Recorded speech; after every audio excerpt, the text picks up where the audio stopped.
ஏழுமலையானை தரிசிக்க வந்த கன்னட பிரபலம்.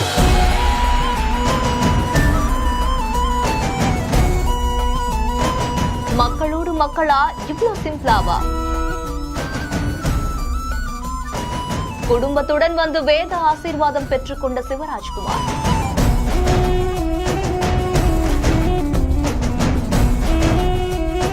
திருப்பதி ஏழுமலையான் கோவிலுக்கு நாள்தோறுமே பல்லாயிரக்கணக்கான பக்தர்கள் வருகை தந்து சாமி தரிசனம் செஞ்சுட்டு போறாங்க. அண்ட் இந்த நிலையில தான் கன்னட நடிகரான சிவராஜ்குமார் குடும்பத்தோட வந்து சாமி தரிசனமும் செஞ்சிருக்காரு.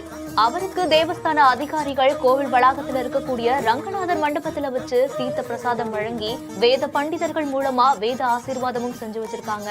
பின்னர் சாமி தரிசனம் முடிச்சுட்டு வெளியே வரும்போது கோவிலுக்கு வெளியே இருக்கக்கூடிய ரசிகர்கள் அவர் கூட போட்டோ எடுத்து மகிழவும் செஞ்சிருக்காங்க.